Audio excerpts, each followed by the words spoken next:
اوكي، فانا اخر شيء وصلنا للفيرست اوردر سيستم اللي هو يتمثل بهاي المعادلة. اللي بهذا الشيء، هاي المعادلة اذا كان انبوت الها ستيب ريسبونس اللي هو 1 over s، وبالتالي الاوتبوت حيكون a over s plus s times s plus a. اوكي، اذا اذا اخذت لها الانفرس ترانسفير فانكشن راح تصير انفرس لابلاس ترانسفورم، راح يكون الريسبونس بهالشكل هذا cf plus cn 1 minus exponential minus 80. هذه المعادلة، هذا الريسبونس تتكون من فورس ريسبونس اللي هو جاي من الانبوت بول، ومن بول مال السيستم اللي هو minus a، هذا نسميه الناتشرال ريسبونس، هذا اتفقنا عليه c minus a. اوكي، هسه نجي نشيك نسوي examination من هذا الريسبونس ونشوف شنو نقدر نستنتج منه. إذا أخذنا التايم يكون 1 over a، طبعا هو هنا الريسبونس موجود بالفيجر 4.6، هذا الريسبونس 4.6. عفوا، الريسبونس هنا 4. تقريبا 4.5، هذا الفيجر 4.5. اوكي، equation 4.6 الفيجر 4.5. alright good. إذا أخذنا التايم 1 over a وعوضناها بالاكسبوننشال راح يكون عندنا الريزلت 0.37، وبالتالي الريسبونس بهذا التايم قيمتها 0.37. هذا التايم يسمى تايم كونستانت. alright، وبالتالي التايم كونستانت هو شنو؟ هو time it take for a step response to raise up to 63% of its final value. يعني شنو؟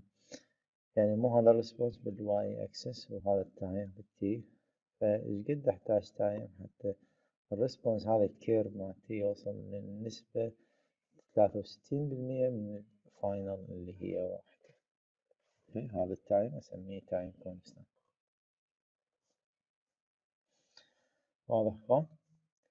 المقلوب مالت التايم كونستانت هو 1 over seconds، وبالتالي ممكن يمثل لي الريسبونس، يعني ال A هو الريسبونس أو الاكسبوننشال فريكونسي، عفوا الفريكونسي، ال A هو الفريكونسي أو الاكسبوننشال فريكونسي. واضح؟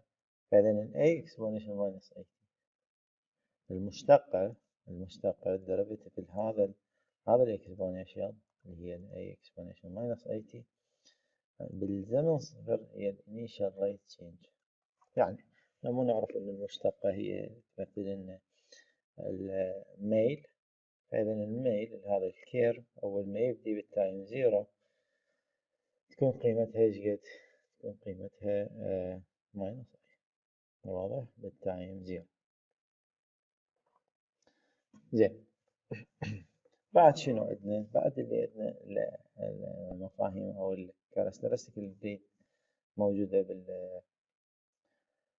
باللينير بالفيرست اوردر سيستم، هو الرايز تايم. الرايز تايم هو time of the waveform to go from point 1 to point 9 of its final value. Again نرجع للرسم، وين البوينت 1؟ هذه البوينت 1. اوكي، سقط هاي الكيرف حصل التايم الأول. وين البوينت 9؟ هذه بوينت 9، سقط هاي الكيرف وحصل يا تايم هذا، لأن التايم اللي بيناتهم هو شنو؟ هو التي ار. اوكي، الرئيس تايم شلون احسبه؟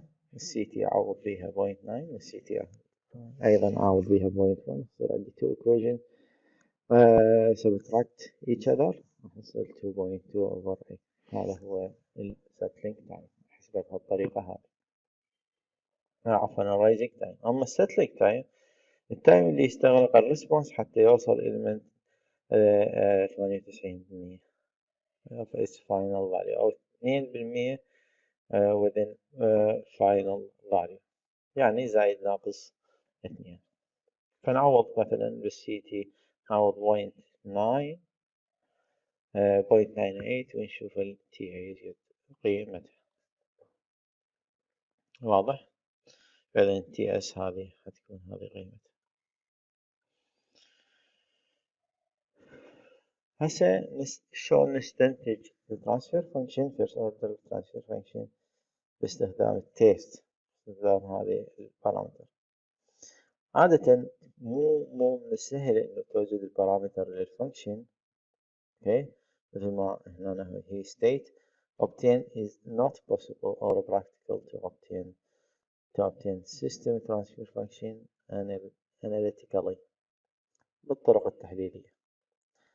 لعدة أسباب، ممكن أن يكون السيستم مغلق، ممكن أن الكومبوننت are not easily to identify أو many reasons. فإحنا نريد نستفاد من هذا الموضوع من السبيسيفيكيشن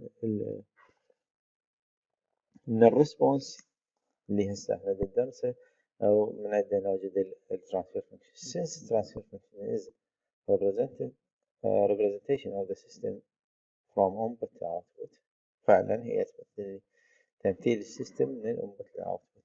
then the system stable response، وبالتالي هذا اللي احنا هسه درسناه system stable response can lead to representation even though the inner connection not known. وبالتالي إذا صار عندنا stable response ممكن إنه من عندنا نستنتج الترانسفير فانكشن حتى لو الكومبوننت الداخلية أنا ما أعرف. أوكي، with step input we can measure the time constant. إذا عرفنا التايم constant معظم الأشياء ممكن نعرفها، وكذلك ممكن نعرف الستدي ستيت. اوكي، ممكن نعرف from which we can find transfer function can be calculated. عندنا هذا example transfer function، طبعا هاي صيغة عامة k and a are known. إذا كان عندنا step response بالتالي شي يصير عندنا المعادلة هذه. ممكن أن نحسب ال k وال a from laboratory testing. We can obtain transfer function of the system، وبالتالي نقدر نعرف the transfer function. For example, unit step response given. فعندنا هذا example منطينا فد مختبر مسوين هذه الكيرف. The question is هذه هي unit step response. Determine what it is the first order characteristics we have seen thus far. يعني نقول نستنتج انه هاي first order، لان ما بيها overshoot وما بيها non-zero initial slope. From response we measure the time constant. فإذا بسيطة، من response نقيس ال time constant اللي هو 63% من القيمة النهائية، من القيمة النهائية هذه اللي هي تقريبا 73 أو 72. هو فاين، هو واجدها 72%. فإذا time constant evaluated هو 63% final line. فإيش قد طلعت time constant؟ هو هذا هو ال time constant 0.63.7 times يطلع 0.45. فإذا time constant هنا 0.45 سقطها هنا وأوجدها يطلع 0.31. احنا نريد نوجد ال A اللي هو يساوي المقلوب التايم كونستانت، وبالتالي ال A هي 1/3.23 وتطلع ال A هي شنو؟ هي 7.7.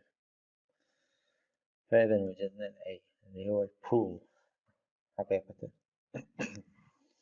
هسه ال gain find K we realized from equation 411 that the force response reach steady state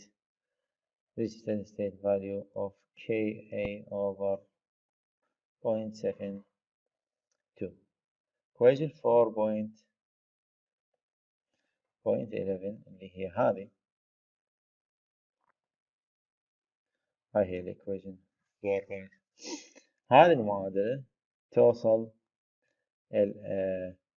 إلى قيمتها النهائية اللي هو ال settling time لما يكون ال K over A يساوي 0.72.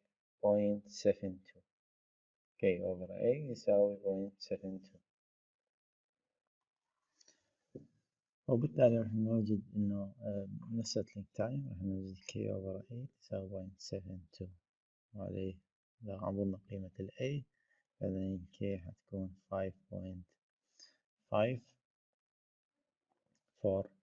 وبالنتيجة راح نحصل على هذه الترانسفير فانكشن. وبالحقيقة انه بالمختبر الترانسفير فانكشن اللي استخدموها هي هذه، هي الترانسفير فانكشن. فإذا الطريقة اللي استخدمناها سواء عند identification للبارامتر طريقة كلش مقاربة لمن للترانسفير فانكشن الحقيقية، يعني أعطتنا نتائج كلش قريبة.